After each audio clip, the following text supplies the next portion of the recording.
So first and foremost, welcome to any newer agents. If you have joined us within the last 30 days or since the last team meeting, would you kindly stand up and introduce yourself? Yes.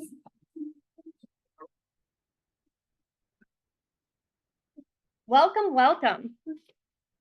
Kim, would you like to introduce yourself even though you're not official? We have a super guest this morning. I can't remember what one group in Washington in April, and been in real estate for 8 years. Thank you. She was just driving around. She's like, hey, let me pop in. What a good day to do it. All right, my July birthday babies. You share it with my son. God bless you. So come on up and get your Starbucks gift card. Wow, look at all of you. Your poor mothers. I hope you're all from different states. Let me tell you, this is a miserable place to give birth in July. New Jersey, I don't know that that's any better in July or ever. All right, Melissa, I tell you, come on up. You have to like stand right here so that people can see you at home. Hi, everybody. I'm Melissa, Rough Title, Goodyear Branch. Office is right here in the same parking lot, for those that don't know. I quickly just wanted to talk to you today about the tax expirations for Arizona. So tax expirations are paid in arrears here in Arizona. A lot of the times when the sellers see the settlement statement and the proration on the settlement statement, they say, well, I've already paid for my taxes. But in reality, they paid for last year's taxes. So currently we are prorating from January 1st to the close of escrow date, which is a credit to the buyer. The buyer would then have to pay for the first half of 2024 taxes, which are due October 1st of this year, delinquent November 1st. And then once the tax bill comes out, which is usually late September or late August, early September, then we would collect the taxes from the seller at that time and do a proration from 7/1 to the close of escrow date to the buyer, to where the buyer would pay for the taxes next March for the second half, March 1st, delinquent May 1st. So I just kind of wanted to go over that with you just so that everyone's aware, to tell maybe their buyers and sellers so that they're educated. We do have a little printout on that, so I will put that in our box over here. But if you wanted those for your clients, buyers, and sellers, we can get those to you. Just reach out to Amy or myself. And then I also just wanted to touch base on the mobile homes on leased lands. So those have personal property taxes that are also due to the county, and they're prorated the same way in the closing as the county taxes. Okay. Awesome. Clear as mud, right, everybody? Good. We understand taxes. It's kind of confusing, but yeah. Thank you. When you have questions, contact Melissa and let her know, because I know especially people coming from out of state, they don't understand arrears, or how, well, wait a minute, I already paid it. Well, you didn't. It was credited to you at closing and now it's due. It's a whole big mess. So she's happy to explain. On that note regarding mobile homes, do you all know the statutory exception for being able to sell a mobile home in Arizona? You couldn't even do this at all, period, until 2018. So it's part of the Arizona Department of Housing. Does anybody know what the critical part is to be able to sell that? No. It was a good guess, and you sounded very smart. Nobody, but some of you are out there trying, which is what makes me concerned. No, it's not just being a fix. Although that is usually a step in the right direction, and that's a good indicator. We're probably okay. Does it have to be engineered though? No, so you can handle all this, Tony. No, y'all are going to the fixture part. It actually has to do with the leased land. So the owner of the mobile home has to have the singular authority to transfer the land lease to the new owner. If you are in a mobile home park, who has that authority?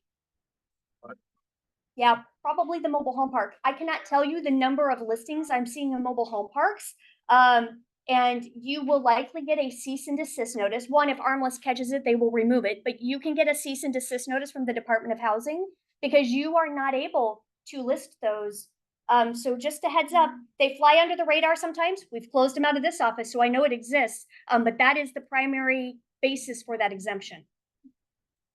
So now you know. So what you're saying is if you own a mobile home in a mobile home park, you're not allowed to put it on the MLS. Correct. Okay. Well, you're not allowed to put it in the MLS and you all don't have the authority to sell it. So that's the two-part process. If you personally own it, obviously you could do a FSBO component to that. But we have had a couple people are gonna be laughing. We had one seller who reached out to 3 different agents of ours and was being told, like, no, real estate agents cannot list your home. We can't put it in the MLS, and it wasn't registering. So he just kept moving on to a different agent. And I think eventually somebody put it up and then they got the notice. I have seen them on the MLS. Oh yeah, I see them all the time. I think there were 70 notices issued last month against agents who had done this. But you can't do it. If you personally own it and you are selling your own mobile home, yes, there'd be nothing to preclude you from doing that. But you're not putting it in the MLS. As an exception to that, there are a few mobile home parks that they own the land and the mobile home. Correct. I've sold one of those before, and those are very rare, but they do exist. Well, and ask So the that park you can manager. do. Correct. And ask the park manager, because if they have something in their agreement that says, hey, the seller is authorized to transfer their lease without approval from us, then you're fine. So that's the caveat to it. To me, that would be the biggest trigger, that right there. If I hear, well, this requires park approval, I'm like, then why are you listing it? Well, I was about to this one, I didn't know that. Now you do. So what I tell the seller, you did it? Well, I mean, do you want the broker response or do you want the Leah response? So the broker response is, yes, you should say, hey, I just found out that we actually are not supposed to be listing these on our MLS and we're not supposed to take the listings. You have to contact the Department of Housing. The Leah response is, well, shit, let's give it a try. And worst case, we get flagged for it and I'm told I have to take it off the MLS, or I get a cease and desist notice from the Department of Housing and I take it off the MLS. But if you want to roll with it, I don't know if anybody's looked, there's been hundreds of mobile home sales through our MLS. Just So- sell it quick enough. Exactly. Get it up, get it gone. Or the letter comes. May the odds be ever in your favor.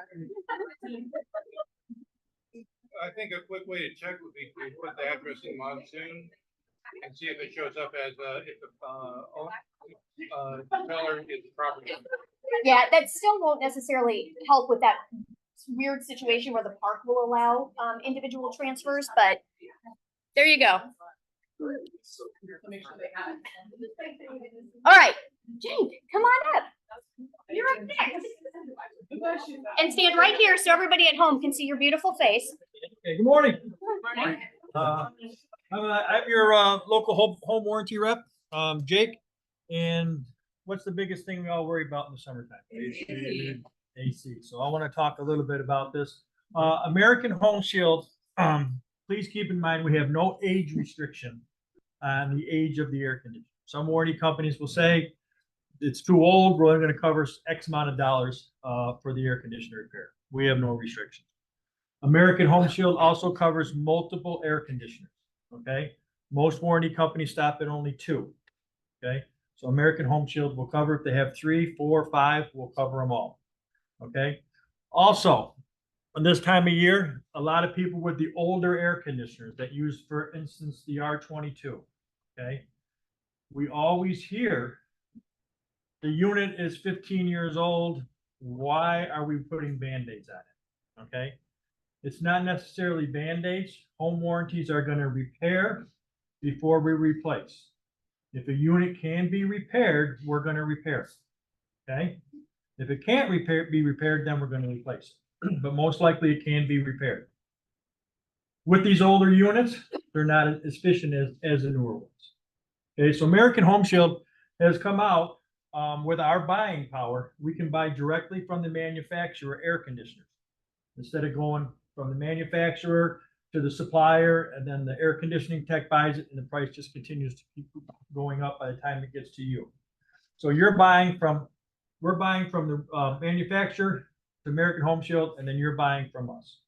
Okay, in most cases we're seeing savings when they want to upgrade the air conditioner up to 50% off of national retail. Okay. There's a lot of variations in this. You know, if it's a 3 ton, a 4 ton, a 5 ton, if it's on the ground, if it's on the roof. So there's variations. So that's why we say up to that amount. With a new air conditioner, what's it going to do? It's going to be more efficient. You're going to say your energy bill is going to be saved by 35% or more. Okay? Many people are saying, well, should I put the money into an older air conditioner just to have it maybe last for another 2 or 3 years and something else should happen? Okay? Save on your energy, get a quote through American Home Shield. These are for our members, okay? Our members being, if they have the front door app, if they have a warranty with American Home Shield, or if you have seller's coverage on it. Those are considered members, and they are all eligible for this upgrade. Okay. It's real simple. On the bottom here, you can request a quote where we will go out there and give them a quote. Right now, we're working with Bryant, Goodman, and Lennox Air Conditioning right now. Those are the three manufacturers that we're working with. We are talking with Trane to see if we can get them on board. But if your clients are looking for a new air conditioner, Tony, what'd you spend on yours?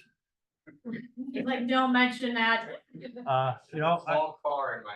Yeah, I see a lot of people replacing air conditioners, $12,000, $13,000, $14,000. Okay, if you can get a new air conditioner for $8,000, okay, it's worth it to take a look at it. So if your clients do have those older units, and they have a home warranty and they're looking to upgrade, pass on this information. It doesn't hurt to get a free quote. I mean, I take your free quote any day. And also, I just want to bring your attention, if you're not using this app, or if you have not been on this app, please download it. All right. You're going to video chat with experts in air conditioning, heating, electrical, ductwork, plumbing, water heaters, handyman services. They may be able to walk you through some of these repairs. How many people have had a handyman out to their property on their listings already? You know, and maybe say, hey, we got a leaky faucet. All right. Okay. Some of this stuff can be done by yourself, just with a little guidance. And these people are here to walk you through it on how to do it. I've had them help people put in new ceiling fans, from turning the electricity off to installing the ceiling fan. There's no time limit on this. If they're on the phone with you for an hour, they're on the phone with you for an hour. We're to help. There's no other warranty company that's offering this. It's just another value add that we're offering to our clients. So if any questions on any of this stuff, please feel free to reach out to me. Don't forget about our seller's coverage, all right? Let's protect the seller during the listing, okay? Yes, ma'am. How much is that a year again? $25. $25 for an unlimited amount of chats. Our seller's coverage, we're gonna cover the air conditioning, heating, electrical, ductwork, plumbing, water heater, ceiling fans, and garage door openers up to $1,500. There's no money due up front, okay? If it closes with the American Home Shield Home Warranty, there's a $65 charge added to whatever plan that they want. And what that's going to do is going to protect them from any pre-existing conditions that may arise once the home closes, because we're going to have history during the listing where they never called anything in. If they went to another home warranty company and the air conditioner failed, chances are it could be a pre-existing condition. Okay, with American Home Shield, that's why we'd like to see it transferred from the seller to the buyer. If it doesn't transfer to the buyer, if the buyer chooses another home warranty company or wants to go somewhere else, just call me. I cancel it. It goes away. You owe nothing. Okay, this is like a no-brainer to protect your sellers during the listing. So if something should come up with air conditioning, heating, electrical, ductwork, plumbing, and water heater while the home is listed, all I need from you is a short email with the property address, the seller's name, phone number, and email. That's all I need, and I can enter that for you and send you confirmation. Again, any questions, please feel free to reach out to me. Thank you. Thanks, Jake. Appreciate it. Tony? Lies. Missed it. Wait. Assume the position. Oh, yeah, you want to be seen by everyone else.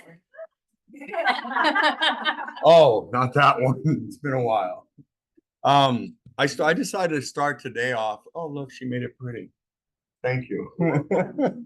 I just sent this off the other day. Leah asked me to see if we wanted to put anything up there. So obviously I follow the markets pretty closely, and I've never been one to say, hey, rates are dropping, because tomorrow rates are rising, or in an hour. You just don't know. But the economic conditions now are starting to show that the inflation is starting to drop. Okay, it's starting to be affected by all the economic indicators are saying that it's starting to drop out. So this represents the 6.875% represents top tier across the board, the average, national average for top tier borrowers, 760 to 780 with no points. Okay, 20% down, that kind of thing. This ran 8 straight days to get us to 6.875. We're now fluctuating between 6.84, right in that range. Okay. And then this morning I was listening, they said that the feds are actually saying that it's not July, but we're considering September as being the first cut. So when that hits, now that's already kind of been put into the markets already. It's already been noted in rates. Okay. But once we hit September, end of July, September sometime, we should be able to see a rate cut by the feds, which is going to bring us down even lower. Okay, which is really a great thing. So I just got this, one of the blogs I read, rate cuts are definitely coming. Fed Chairman Powell sounded a little bit more dovish in his testimony to Congress. And then the CPI inflation report for June came in lower than expected. So jobs are starting to decrease. Things are happening that are going to cause us to go into hopefully a soft landing on a recession. So any questions on that? It's a good news, people. Believe me, it's good news. The other things that I came up with, ironically, was manufactured home. Scratch that. Well, these are regular manufactured homes. Now, when I started my career in 2003, I was looking for, where could I go out and find business? Well, manufactured homes was my bread and butter. I'd send out hundreds and thousands of mailers every month and bring them in. And that's where I built my business as a loan officer way in the beginning. So I'm very familiar with these. And I was going to say CMG or Epic. We have 2 different programs. We have the basic standard financing for a manufactured home, as well as a new build. So we have a new build division that we can bring somebody. I had somebody call me the other day. They have land in Waddell. They want to put a manufacturer. So we're going to do a new build construction with them, with a builder for that. So that's available as well. Going back to rate rebound. Remember that if anybody does a loan through us and they can refinance with no lender fees as long as we're servicing them. I know you asked that question before. We do have to be servicing it at that time. I did talk to upper management and we will work out because the people were with us prior to that. But typically, because we're servicing, we're able to absorb a lot of the fees. Okay. The other one is list and lock. Has anybody heard of this? Been around a long time. Yes? No? List and lock. So list and lock is a program that your sellers can get involved with where they can determine a concession, 10,000, 12,000, whatever it might be. And then they can come to us and buy down a rate similar to a new build right now, and you can advertise it. So we can go from 6.875 down to 5.8, 5.5, whatever it might be. And then it's locked at that rate for a period of time. And the seller is able to advertise it on their marketing. So it kind of helps out. And it's literally a locked, and then you got marketing materials, those videos that they give you all kinds of things. If you want to talk about that a little bit more, I think it's strong in this market when homes are sitting on the market for a while. And, no matter how many price reductions we get, there's still nobody want to talk to us. So Tony, it's with the seller. Mm-hmm. So is that money, $10,000, $12,000, is that? Goes to the buyer. No, I understand that, but you said it can be advertised, so I'm assuming it's before you're under contract. Yeah, it's pre-locked. So is that money just deposited with you all at that point, No. or is it just verified? It's just verified. It's verified, and I think there's an agreement involved with the seller and the bank, etc. But it's just verified and it's locked. So it protects it and it makes it a viable, because I see advertising with new builds, hey, 4.5% or whatever. Okay. Same thing here where you can actually advertise that. And then I'm working on my old permanent buy down, 3-2-1, and all the other buy downs that we can use. I have an enormous, I think Maria has seen it, presentations that you can show your buyers and your sellers on what a $10,000 rate reduction might be versus a $10,000 price drop would be. You know, typically that'll save somebody, what, $50 a month, $70 a month? A rate drop can go anywhere into the hundreds a month. Okay, and a permanent rate drop, which is my favorite, okay, is permanent for life alone. And then there's one which is a hybrid, where you buy it down permanently, make it affordable, and then you have enough money, you can do a temporary 2-1 buy down on top of it, or a 1-1. So it gives them even more savings during the first few years. But if they can't refinance for whatever reason, they're protected because they're down into the 6s or 5s or whatever. Okay. I'm in the office most of the time. Yep. If you need me, thank you. FaceTime? How many of you all are monitoring those rates pretty regularly and you noticed the second they dropped to 6.81 last week?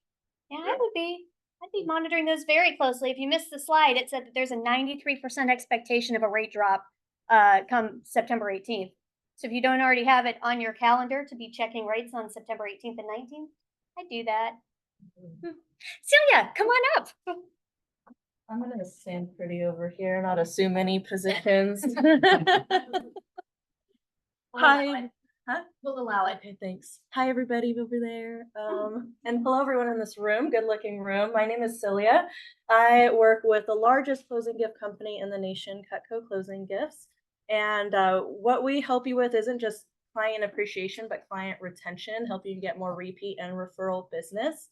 So, you know, there's all these stats with NAR that talks about 90% of people, when asked if they like the realtor, would refer them, they say yes. That's great. You guys are great at your job. Anyone have an idea of how many actually use their realtor again when they go to buy or sell their home? Yeah, it's about 20%. Yeah, so there's quite a gap in there. And it's because about 12% actually remember their realtor's name after only 2 years. And that's even with all the, you know, the texts, the emails, the ways you guys keep in touch. It's not personal. People are just bad with names. And, you know, it's not your client's job to remember you, but your duty and obligation to make sure they don't have a chance to forget you. So what we do with our product is put your information on there with a fun tagline like sharpest realtor in town or a cut above the rest, fun things like that to make it fun and playful. If you're not big on like having your name on there, we can do discreet engraving on the back, or we can even customize to your clients, have like their name on it, something to make it a little more special too. So that makes it fun. Who here has ever owned or given out Cutco? Raise your hands, please. Lots of good looking people in the room. Please keep your hands raised if you've had them more than 5 years. 10 years, 15, 20. Okay, that's pretty awesome. We've been around this since the 40s. Any idea where these are made? Yeah, America, baby. So that's great too, guaranteed forever. I know some of you guys in here have done Cutco for your gifts. Like Tony, what do you like about doing Cutco for your gifts? I like the engraving aspect. Yeah. Okay, so branding yourself. Right. Yeah. Raise your hand in here if you have used a knife in the last 7 days. To stab somebody. Excellent. Yeah, that's fun, taking that knife to the closing table, right?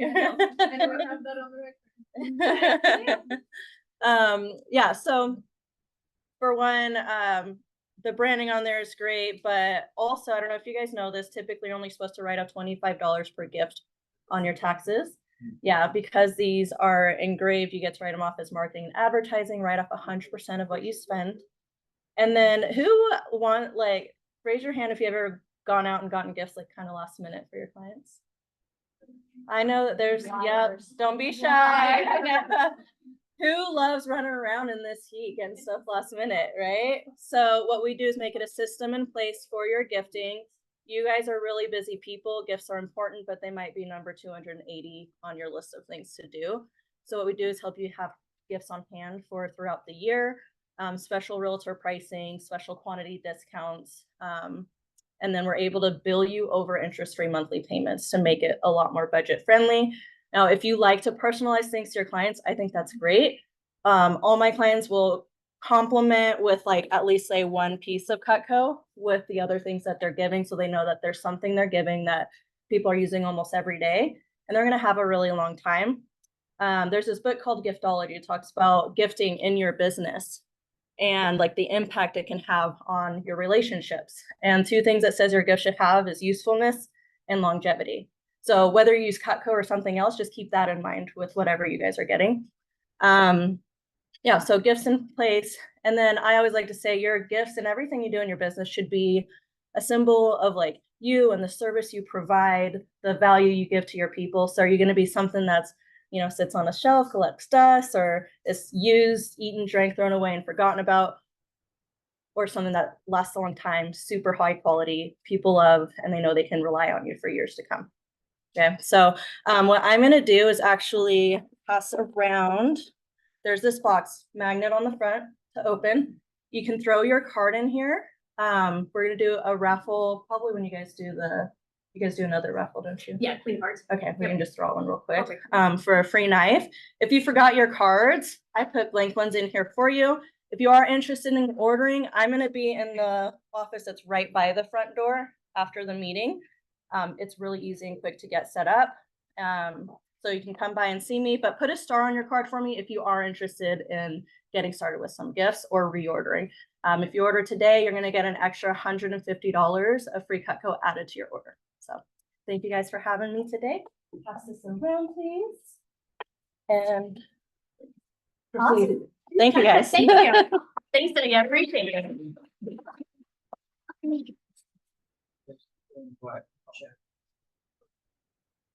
Oh, people at home, I will send out Celia's contact info after the meeting with the recap so you have it all. Yeah. If you throw your card in, I can send out my information. Perfect. Next up on our book club is Unreasonable Hospitality. It's actually based more on the food industry, restaurant industry, but so much of it is applicable to real estate. And I think that this is a good time to get back in the groove of how to handle clients, buyers, and sellers, and give them just an above and beyond experience so that they actually want to use you and, more importantly, pay you, because that's what today is mostly about. So that'll be up next on August 13th at 10 a.m. What do we got? 35. That seems to be a very consistent. Oh, wait. We got, come in. $5 and a business card. Come up. Do you need to borrow $5?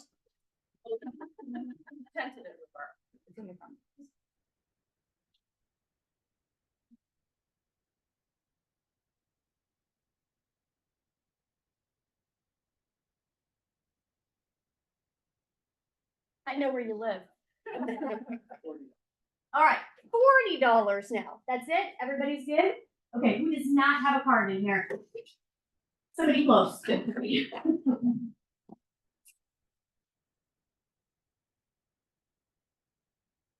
got? Dora. Oh, Dora. Dora, come on up. You get $40. And you get Dora, please.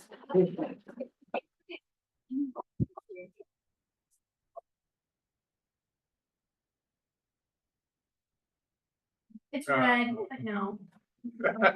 And so it continues. All right, not bad. Dude, 70 in the jackpot for next time. Okay, Celia, where'd she go? Do we have, did everybody put their card in or fill something out or do something? Okay, it's coming around. Okay, while we wait for that, I'm gonna go ahead and do a couple of other things. Did you all get the announcement from the Department of Real Estate regarding your new regulation for your license renewal? Okay, this only applies if you are renewing your license after January 1st. So if you are renewing it before that, this year sometime, you're okay. But after that, including January 1st, which nobody renews their license on January 1st, that's impossible. So if you have to renew your license by January 31st, then you need to make sure that you have 1 hour of each of those topics. So deed fraud, water, and firewise. I don't even know what the hell firewise is, but apparently it's important enough that the Department of Real Estate determined, hey, we need to make sure that we are including this. Every real estate school I know is already very quickly accommodating these requests. So when you're looking at probably legal issues and potentially disclosure, those would be the 2 classes I'd keep my eye on. Find out if they fulfill these requirements for you, and then you take 1 class and you're done, and it's taking care of all 3 of them. So just a heads up, I want to make sure you're aware. I have to renew by the January 31st, but if I renew before, like by December somewhere, You're good. I'm good. Yeah, you're good. So as long as you get it done before that, you're good. Yep. Anybody else? Yeah, the deed fraud class, again, does anybody know what Firewise is? I think it's the rural, firefighting, concerns there where people let their, the grass grow, up to their house in a rural area. So like, we've got all these wildfires and stuff like that. Okay, It's like, cut the grass. okay. And there was. Man, you can keep the class, be like, here, it doesn't take an hour, cut your grass, people. All right, we are in the midst of the 7th annual school drive. So if you haven't already seen it, Kathy does an amazing job with her team to just collect thousands of products for low-income schools and local schools that just need a little extra help. She will take monetary donations and buy the stuff herself, or you can pick up one of these forms, or you'll see it on my weekly newsletter. You can scan the QR code. It'll take you to an Amazon list, and then you can drop off your donations just here at the office. We do need all of those in by July 26th, please. It is. Yes. Enjoy. I did. E&O. Did you all get the numerous freaking emails that I have already sent regarding the increase in E&O? Because every single time E&O is charged, you want to know how many calls and emails and text messages I get? Leah, what is this charge on my card? Well, it happens every 6 months, and here are the screenshots from the 18 different things that I have sent you in the last 2 months to remind you of that fact. So please verify your email address with me, because clearly we have a problem. It is going up to $350. So how much will your bill be on August 1st? $400. Yes, I want to choke on that too, but here we are, and this is the cost of doing business. So please, please, please be ready for that. So my closing is on the 2nd. I'm very sorry to hear that. Best of luck to you. I got $5. $5 is as much as I got. All right, Celia, you ready? Go ahead.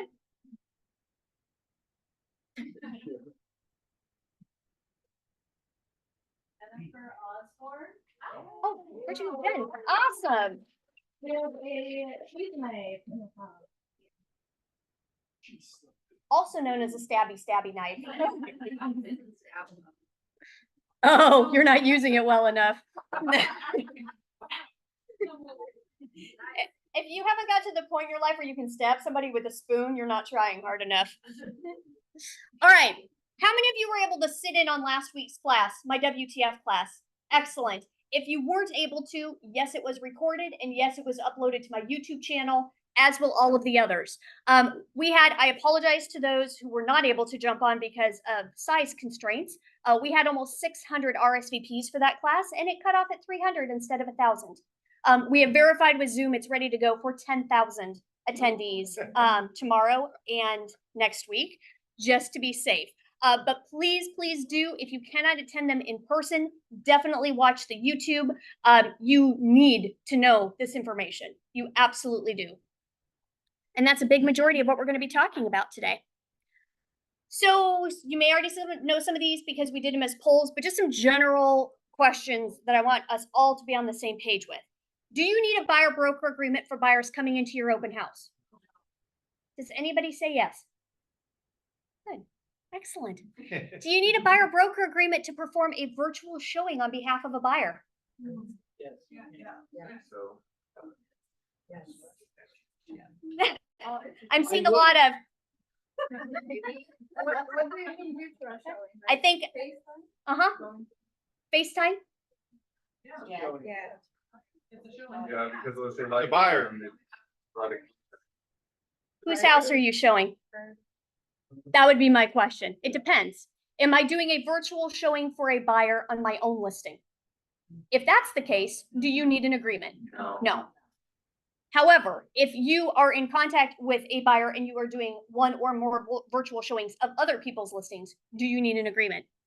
Yeah, I agree entirely. I'm hesitant to say this, but one other broker had told his agents that you need a buyer broker agreement signed to set a buyer up on a portal in the MLS. Because what if they view a virtual tour through the MLS? No. No. I can't even jump to that as being ever a reasonable conclusion, because if that's the case, how would we ever track and trace like people going on our website and seeing the same stuff? We can't. So that is not the case. You don't need to worry about that. It's available on Zoom. Correct. Yeah, it's public information, 100%. So you personally doing a virtual tour, that's different. We're going to assume that's the exact same process as a showing, and it's going to fall under the guideline. Are concessions allowed in public remarks? How many say yes? Yep. The yeses have it. Concessions are totally fine. You may absolutely say, and we've been doing this for a while now, right? Like you're indicating, hey, we're offering a $10,000 credit to buy your rate down. You can just flat out say, seller is offering a $10,000, $15,000 credit or concession to the buyer. Not a problem. What's the regulation on it? What can't it say? Compensation. Correct. It can't say that it must be utilized for, or that isn't intended to be utilized for compensation. So that's the caveat. Can I add a link in the MLS private remarks that goes to my personal website? It's probably about accurate right now. That goes to my personal website that shows the commissions being offered for my listings. No. Nope. Sheila. On the reporting that was put out by ADRE, the council, so that Emma Marwood said that they could do that as long as it No. So, and this is coming. that information out there. Yeah, I keep hearing this two clicks nonsense, and I understand what they're trying to convey, but it's not really accurate. The basis of this is coming direct from Armless. Okay, so this is an Armless rules and regs situation. So was this that I was saying, this is almost person talking on that. They should probably check their own website and maybe the NAR settlement too, just a thought. Yeah, it cannot have a direct link that goes to an agent's website. Now, can your website have commission information for your listings? Yes, it may, but you can't source that inside the MLS, in any section of the MLS. Yes, I agree. Can we use the word cookie? Yeah, no, but stop using cookies. I'm good. Listen, for the next class, for those of you who are going to understand what I'm putting out in here, I am using eggplants and peaches and possibly sausages as my methods of payment. So you either understand my dirty sense of humor and you appreciate the joke that's coming out on these forms, or you don't. But either way, I'm not using cookies. I'm tired of cookies and bananas. All right. Do the new forms need to be used starting 8/1 or 8/17? Yep. That this is probably okay. Used 8/1. Raise your hand. For who? No. Everyone? For realtors and Armless subscribers, is it 8/1? 8/17. It is 8/1. It is 8/1. Wow, has this been misunderstood and misinformed throughout our practice right now? 8/17 is the date that NAR said, hey, get your shit together. You all have to be actively doing what you should be doing by that date. Then brokers came out and said, okay, well, we're going to do it based on forms. Well, what day are the forms coming out? Guess what day Armless said, hey, fine, start if you're out of compliance for this. So you literally are going to get the forms the day that fines start. So 8/1 is your launch date for all of these. You get no leniency period. Have fun. Now, I don't know that that's going to be the case, but as it's written, they definitely could. Yes. Are they going to end and just taking out the commission, or do you have to go to our listing and take it out? They would definitely not leave that up to all of you. Yeah, not a chance that they would leave that up to all of you. Yeah, they are going to go in and they're going to remove them all. So that's not something you have to worry about. They'll just be gone from your listings. Have a listing, contract is open until the client decide when. How about he decide to do it after August because the owner is sick, but in the contract already says the commission and everything. That was last month. When I put it in the MLS, I can. Yeah, it won't even be an option anymore. So if you are inputting a listing after 8-1, the concession, or the commission field won't even appear anymore. Yeah. But that does lead to a good question, and that is that your ER that you previously had signed is still valid. Yes. So if your ER was signed and your sky slope file was created prior to 8-1, that will be grandfathered in. You're welcome. I really had to push and whine at Ron for this. Because I'm like, no, it includes all of the verbiage that NAR requires. So we're good. Don't do anything with the ERs. They're fine. So you're good. Buyer agreements are something totally different. So our current buyer broker exclusive employment agreement does not have all of the required verbiage that it must have. So if you already have a buyer broker agreement signed and you are still actively showing a buyer homes after 8-1, you have to get the new form signed as of 8-1. If they are under contract, great question. If they are under contract, you are fine. So your commissions, you don't have to reach out. You don't have to get clarification. Your commissions are protected if you represent the buyer, because that was already reflected on the MLS prior to that submission, or you already have it in writing. So you're good. You're good in that regard. Buyer under contract, seller under contract, you're all good prior to 8-1. After 8-1 is the problem.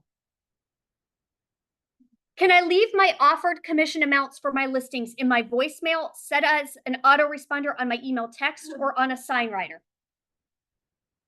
Yes, raise your hands. No, raise your hands. Wow, there were a whole bunch of I have no fucking clue, so I'm just gonna sit here. That's what I'm taking that as. The answer right now is yes. We're gonna discuss, so any one of these is an option. It's not in the MLS. It is not in something that is syndicating directly through the MLS. So these are all totally okay if you want to do that. For now. Now, the voicemail on somebody was teased pretty relentlessly on a one of the pages about saying, hey, I'm going to put it in my voicemail. Like, I think that's freaking genius. Personally, I'm like, for all those calls that you don't think you can answer or you're not as a buyer's agent, leave it on your voicemail. Like that's great. Now, if you have 100 listings, probably not feasible unless you are offering the same amount of compensation for all of them, right? But otherwise, I don't really have some great methods of communicating this. But as I'm about to share with you, I also wouldn't bother. So let's get into the next fun parts of this. Did all of you see the fines and punishments from Armless that go into effect on 8-1? There is no longer a, hey, you get one shot before we actually fine you. Oh no, it's immediate. It is immediate. First offense, $500. Subsequent offense, minimum of $5,000 up to a maximum of $15,000 and or suspension from MLS for up to a year. Would your business be a little bit on the wayside if you don't have MLS access for a year?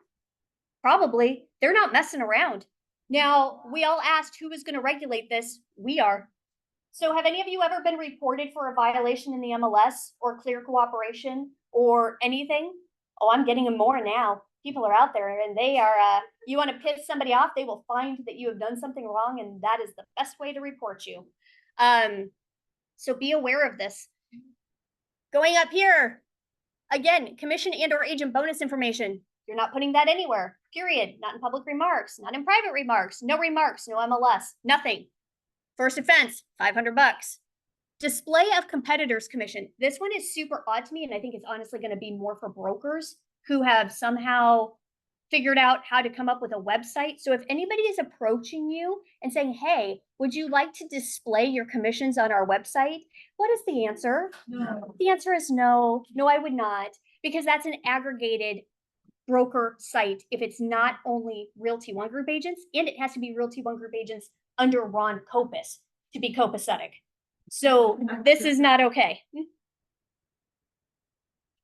Yes.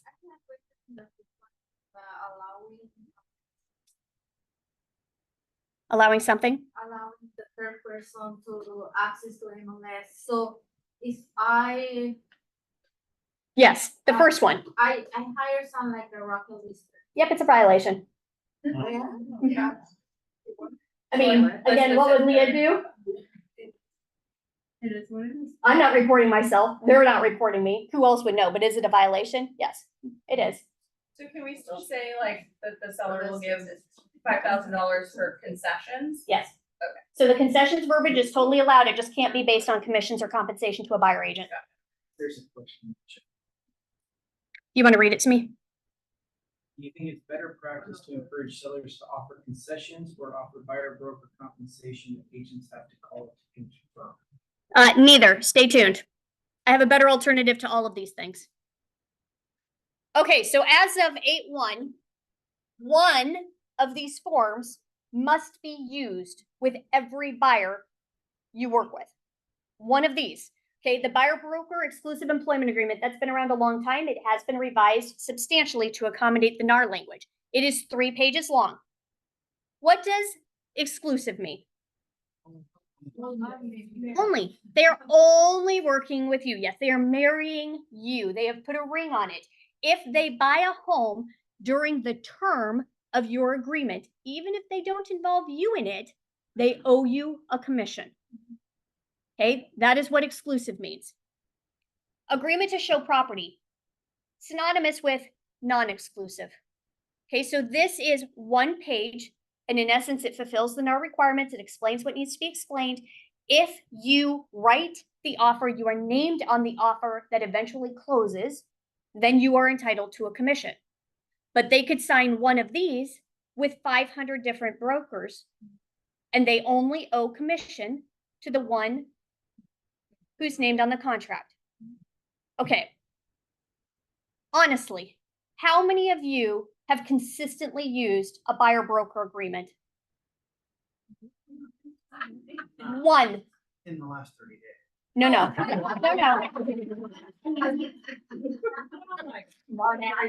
knew I needed, I'm like, no, I need to add some parameters to this statement and this question.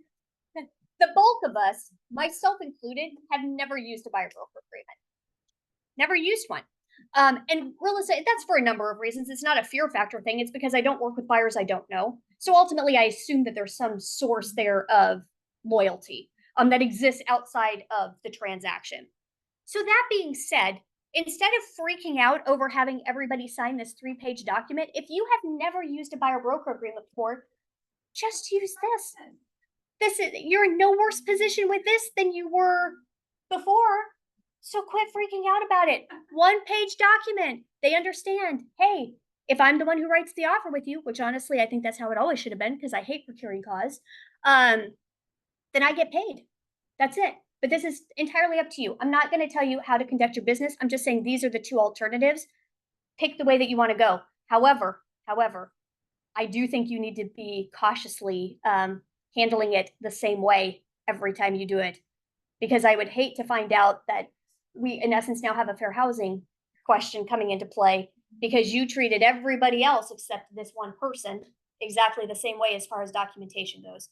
That would be concerning to me. Now, if you can show, well, hey, people I don't know, this is the form I used. People I do know, this is the form I used. You're probably okay. You'd have to have enough of those for consistency, standard of practice. But realistically, I'd say pick one. Questions? Just really quick. So the non-exclusive one, the 1-page one, they can sign it one time and for multiple properties, right? So as long as you're kind of working with them, if you've showed them that property. Correct. This is just a, hey, it's you, it's me, for this amount of time. And any offers that we write, if one of them gets accepted, I'm now your agent and I'm going to get paid. That's all that is. I guess my biggest concern about the buyer broker exclusive employment is geography. Uh-huh. I mean, I don't know Queen Creek. Somebody wants to look over here and wants to look over there, and they start messing around seeing the nation over there. So both NAR and AAR and kind of the trickle down effect, including brokers, have said, hey, that's why we actually added the line regarding geography so that you can assign, hey, I'm only going to help you for your benefit and my sake. I'm only going to help you if you are looking at homes in Goodyear, Litchfield Park, whatever that looks like. I'd be cautious about using things like West Valley because what does West Valley mean? That's what I'm getting at. Yeah, so I would designate zip codes, even Maricopa County, that's a tough one to go. So I get it. I think some of that might be more conversation than putting something in writing necessarily. But there is some risk there. So I don't have a great solution for that, Chuck. Yeah, Can you put Maricopa County? yes, yeah, but Maricopa County is highly extensive. Like, Isn't that the you, easiest? you can, do you think, well, half of you probably don't even know this. So Litchfield Park, specifically north of Camelback, has a major fissure line running through it. If you weren't aware of that, you potentially are in violation of geographic expertise. Do you think somebody from the East Valley who's never lived out here, never shown a home out here, knows that that exists? So even though it's still within Maricopa County, it's problematic. There's probably things happening out in Apache Junction and East Mark and East Gilbert and things I have no idea about. And I wouldn't because I don't live over there. I'm not on the pages. So are you licensed to practice anywhere in the state of Arizona? Yes, you are. Should you? No, you should not. How about referring to another agent from the? Well, of course.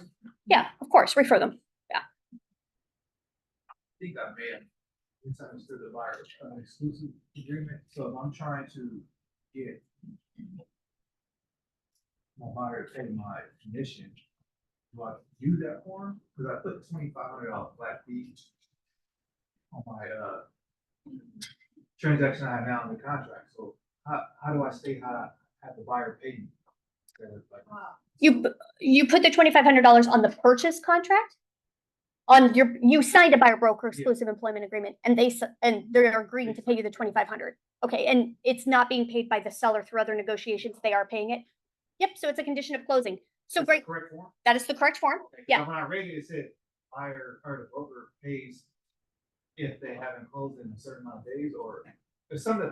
That's only if it's a transaction in which you're not involved. Oh, okay. Yes. That, the number I stipulate, they have to pay that. Correct, so it's a condition of closing. So what you want to do is send a copy of that buyer broker, and this actually applies across the board. So when the buyer is in fact paying you, it is now a condition of closing, and that fee is included with their closing costs. So how do I put, is that a CD or the commission disbursement instruction? That's for us, but you need to send a copy of this agreement to the title company so they know to pay you. And I would also be sending a copy of that buyer broker agreement to the lender because I want to make sure on their loan estimates that they are, and their CD, that they are including that $2,500 or whatever that dollar amount or percentage is. Yeah. Thank you. You're welcome. No, that's a great question. Okay. Send it to the lender early. Yeah, as early as possible, especially if that's a substantial amount. Like if I need to know, do my buyers actually have 15 grand to pay me? I probably want to run that through the lender pretty soon, right? What do you do if you're like working with another person? So I'm out of town and they're working with my client. Do I sign the buyer broker? That's interesting. That was actually one of the most asked questions on my last class. If they are operating under you, what I would recommend doing is actually having them sign the employment contract addendum that adds your second agent as a co-agent in essence to the deal. So they don't have to re-sign all of this, just add a person on using that addendum. And that employment contract addendum is specific. What was the name of it? It's the buyer tenant employment contract addendum, employment agreement addendum. So do they do that when, like, their first time that they're showing home or with that? Yeah, guys, I'm not super worried about this because at the end of the day, unless they are the ones that are going to write the contract all in their name, you have it signed, right? So you're all pretty well protected in my opinion on this. But if you want to be uber compliant, just use the form and then it doesn't matter. And yes, they would, I mean, realistically, if you're looking to do that, you would want to do it before they show the first house to the buyer. And then that way it doesn't matter who writes or who's named on it. But you're not concerned if they're like just showing the home on your behalf, then your agreement prevails. Yeah. I just want to make sure. Yeah. Because then if they're asked, they'll be like, yeah, I signed it with my agent. How many forms did this fiasco actually add and how many were changed? 20 total.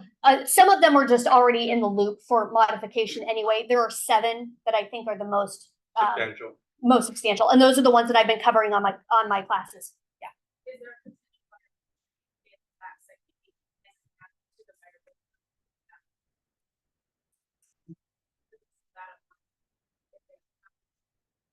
So not necessarily, because that's not a fine already. Where I'm thinking of is teams specifically. So let's say that you have 12 team members and sometimes you rotate who's showing whom, but the agreement is with the team leader. They have not said that this is a problem for maintaining that. So I'm going to operate off of the same kind of assumption. So regardless of who showed the lockbox, that lockbox showing was based on this buyer who is working with an agent who has signed that agreement. And all of this is for the benefit of that buyer. So I think that that would be safe. I don't think that that's going to be, I get what you're asking, like, well, hey, now somebody has verification, but then prove Who could even believe? that I don't have a signed agreement. And if that becomes a problem, guess what I'm going to do?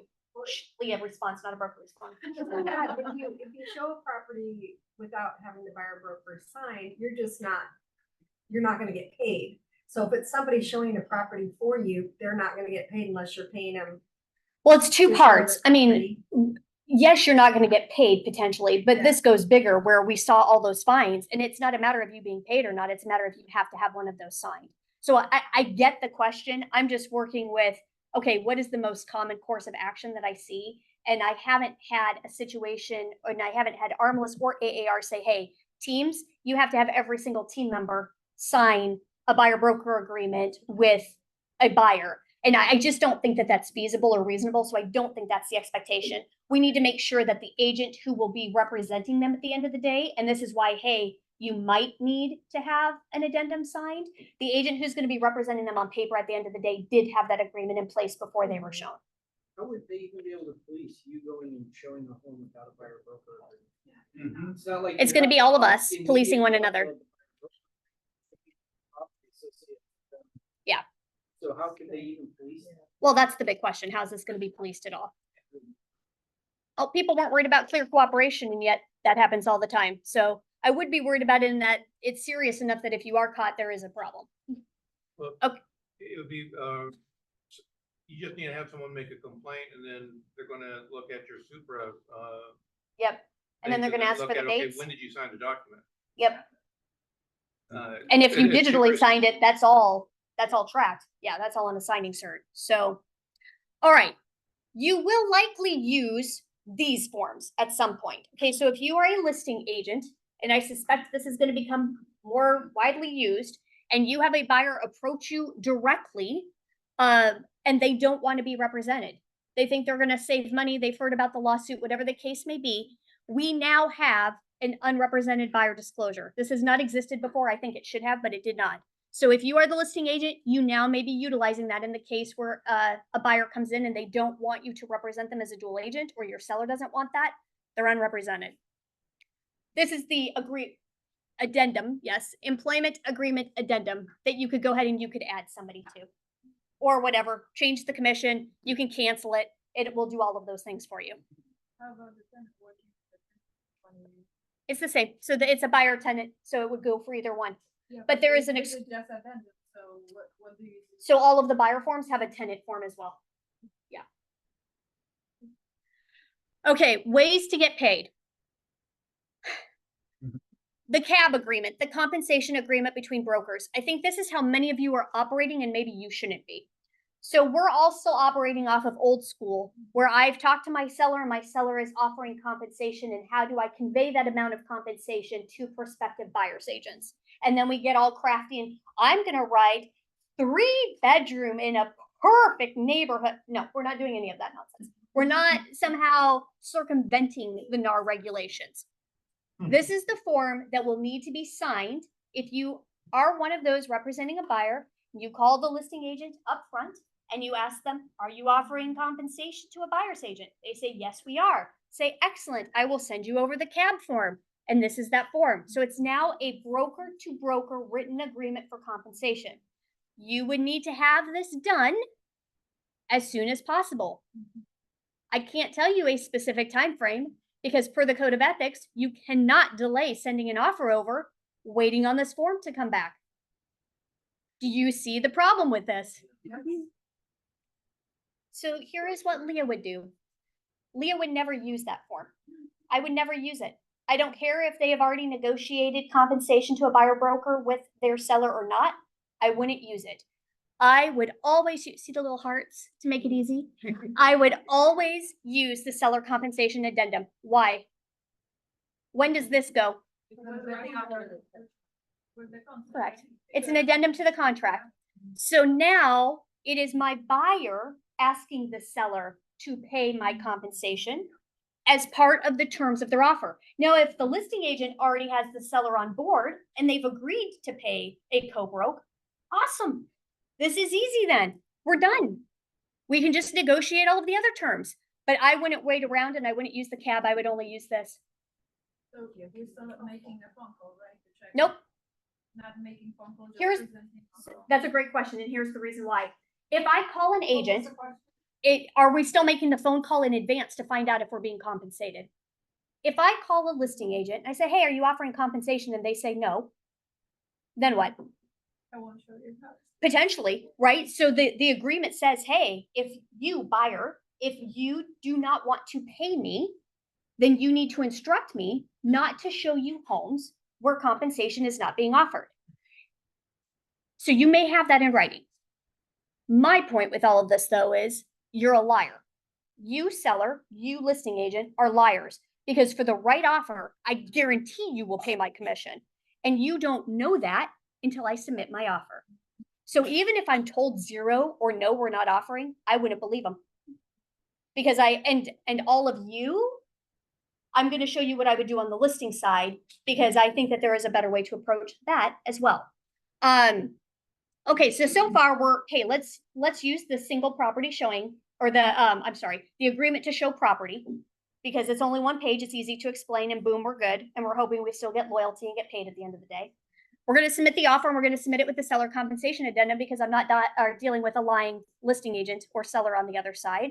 We're going to go ahead and put it out in front of them. Then let's talk about the seller side. So they now have more choices. All of this stuff in red, these are the bulk of the changes to the ER. But I want to draw your attention to these 2 little lines down on the bottom, 50 and 51, that has caused quite the stir. I've reached out to other brokers. I've reached out to some of my top listing agents to try to get a sense of how they intend to operate and how we can address this. So it is no longer total commission. Okay, so on an ER right now, line 39, you're like total commission is X%. From that, we, Realty One Group, are paying a buyer broker X%. Okay, that's all going away. It is now completely separated. You have your listing commission, and then you have, if applicable, buyer broker commission. So those lines, buyer broker, owner authorizes listing broker to communicate an offer of compensation to a prospective buyer broker in the amount of X% of the full purchase price or X dollars. That's it. Here's where I have a problem. That's fine and dandy if they tell me a specific number and then I know. Okay, and then if people do call me, I can share that. Great. However, what if they're like, well, it depends. And I suspect the more savvy sellers get, the more likely that response is going to occur. And I'm going to go one step further and say, honestly, as the listing agent, I think you have a fiduciary duty to explain to them that these are their options. And I would recommend we not put anything there. Because if I'm encouraging everyone to use the seller compensation addendum, why lock yourself into an amount up front? Let's see what they ask for. Because you may get somebody asking for flat $2,500 and another person asking for 3%. If all other terms of the offer are identical, which one is better for my seller? I mean, no, let's assume that this is a $500,000 house. Let me use some real numbers here so it actually makes sense. So why would I burden my seller with a specific amount up front if now it all became negotiable? Here is the second reason for this. I suspect that what we currently have in place with broker to broker offerings of compensation is going to go away. Right now, we still have this available, and I think this was to make it easier on all of you so you don't freak out totally. But the DOJ has already inserted themselves in California's process and forms, and they're like, nope, remove this, get rid of this. So where I suspect this will likely go in the very near future is there will not be a CAB form. there will not be any offering of compensation up front. It will all be negotiated through the contract. So get ahead of it and start doing it this way now. The one problem I have with this form, and Aaron and the Forms Committee really love me for pointing these things out after the fact. So if the answer is, it depends. If I don't have a specific, I don't want to put 0 in there, right? Because then if somebody calls, what do I have to tell them? It's 0. It's not, it depends, it's 0. So if it depends, where do I have in writing from my seller that I can convey the message that it depends? Additional lines. That's where it's going to go. And Leah wrote a clause for that purpose. But I'm sitting here like, well, hold up a minute. Some people do not see eye to eye on this. They're like, well, just leave it blank and it's fine. Like, but what gives me permission to tell, in my fiduciary duty to my seller, what gives me permission to disclose or convey to a prospective buyer's agent that they are willing, depending on the terms of your offer? I don't have that anywhere. So yes, Leah wrote a clause for that because I do think it's necessary. And I will share that with all of you, but just know that has not been brought up on any class I have sat in on. Where we going? So again, I want you to be aware of that. So Leah's recommendation, leave it blank and use the clause in the additional terms of the ER to, in essence, say, hey, seller, I want to make you aware of the fact that it is highly likely you will be asked to pay buyer broker compensation. And when that does happen, you give me permission to say, hey, send us over an offer and we will consider that along with the totality of the terms being offered. It's a little different than yes or no, right? That is a great question to which I do not know the answer. I will send it out in my recap email so you all have it. But I think I've tried that before and it's not the same because I can get into other people's accounts that aren't out of this office, so I have to be cautious. Can that be pre-filled? Yeah, you could put that in your templates, sure. Yeah, any of those clauses you can do. Questions? Is there going to be a list of documents needed for each transaction like the ones we already touched? Yes, at some point yes, which actually ties also into Skyslope does not have this released yet, but the expectation, of course, we're going to do everything on 8/1. Y'all better be ready. 8/1 is going to be a hot launch day. Skyslope should be releasing their buyer template, which means as soon as you get that buyer broker agreement signed, you now need to create a Skyslope file with that buyer broker agreement uploaded. It will no longer be property specific, obviously. It's going to be client name specific. So keep an eye out for that. Yes. No, so if you're utilizing my practice, leave this all blank because I don't want a number in there because that then becomes the number I have to share. Leave it blank and then address it.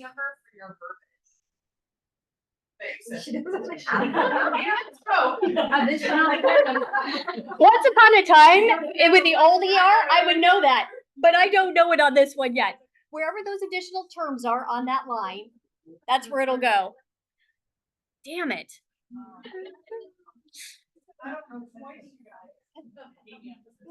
All right. What would Leah do? I've shared this with you already. I'd use the one-page buyer broker agreement, make it simple. I'd always use the seller compensation addendum. I'm not messing around. I'm not calling. I'm not doing any of this nonsense. I'm sending over my offer with the amount Now, what should this amount be?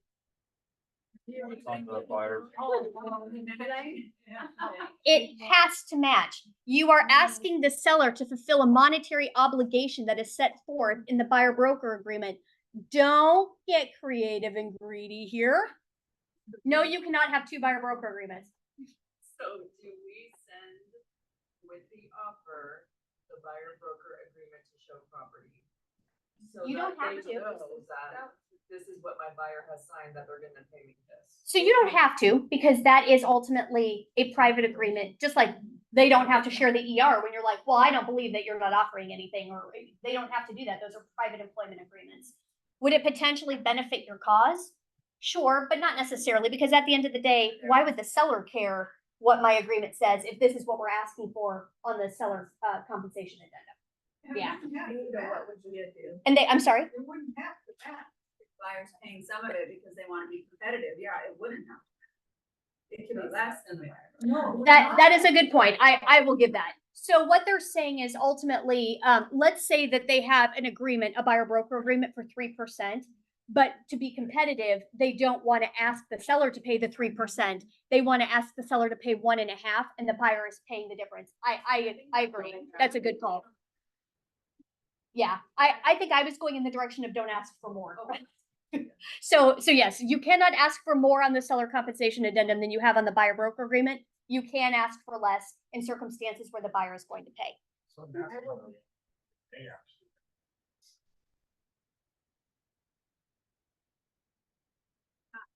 My buyer's going to pay me 3 eggplants, I'm only asking for 2. Right. Yep. I'm trying to be a good doobie here. Yeah. And the sausages and the peaches. So especially showing, this is the what would we do? These are scary. Yeah. Okay. So especially showing new builds.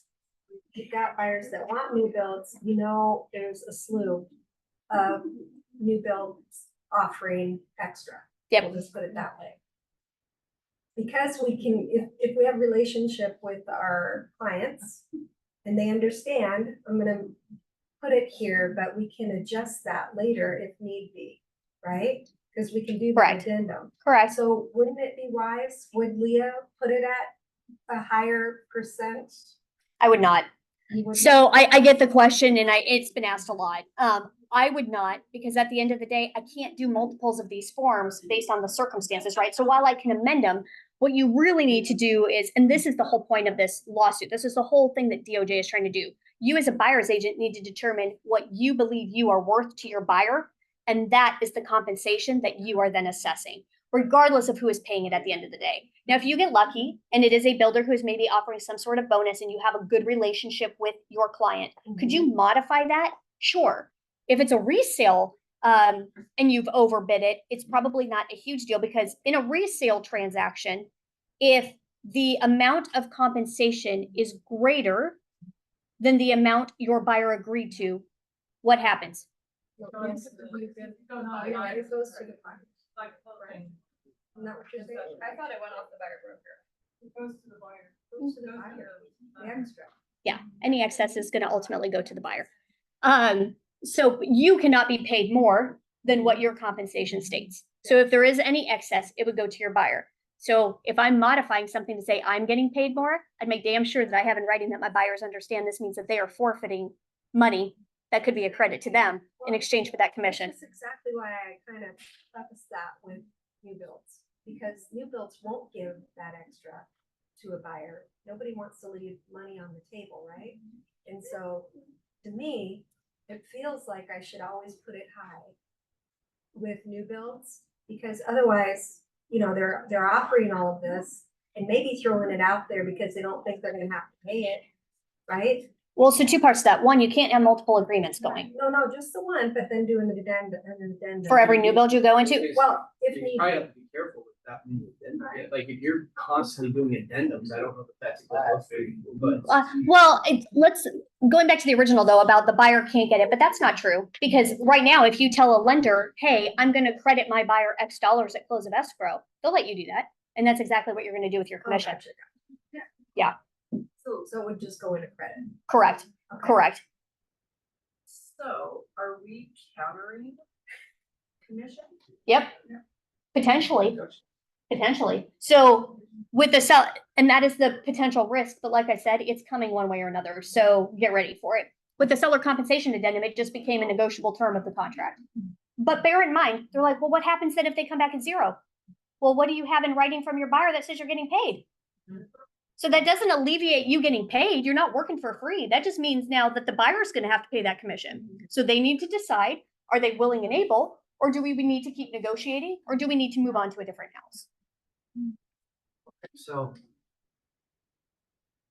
I'm concerned about all of the grandfathering, and so we're like, I'm doing 3 listings this week, and I'm trying to make sure, I'm anticipating this bee's nest I'm getting into after August 1st, and Yeah. even extensions of listings. Can you just quickly talk about how?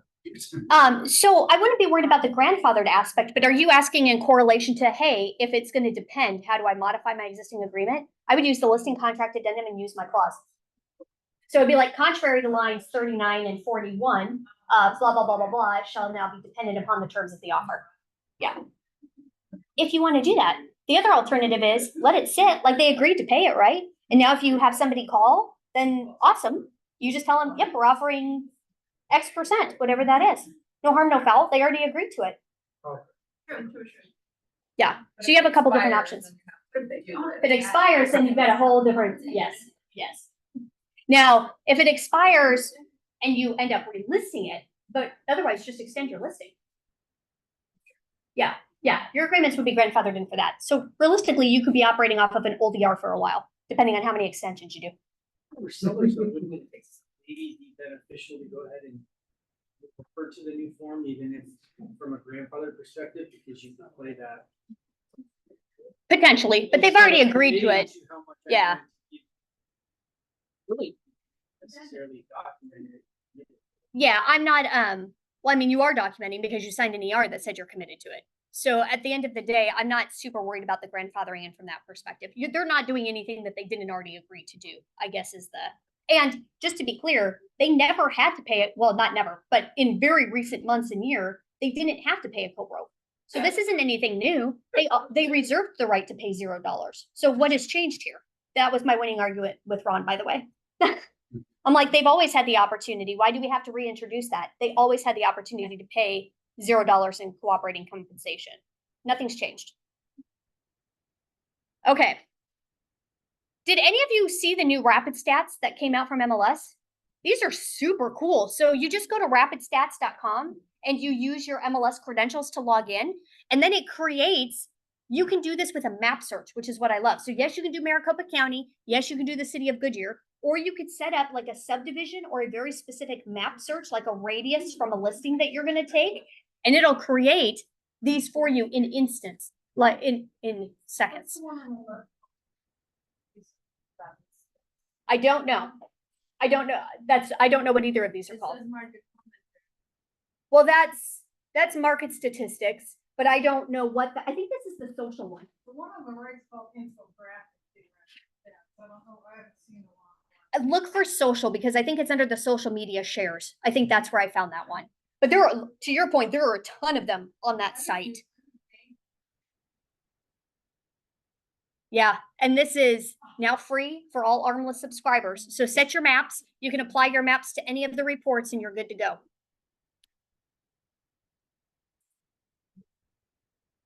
Just to leave you with a little funny, it must be nice to work in real estate and have a flexible schedule. This is me enjoying my gas station dinner by myself in the car at 7:42 p.m. before my next showing. All been there. All right, that is all I have for you. I hope to see you all on the class tomorrow at 9 o'clock. It will be going in way more detail on the CAB form and the seller compensation addendum. So I will see you then. Have a great day, everybody. Oh, wait. Teresa, you failed me. I'm going to make her embarrassed. Hey, you guys, don't you think we should be doing practice, like role playing with the scripts, so that we're more comfortable with our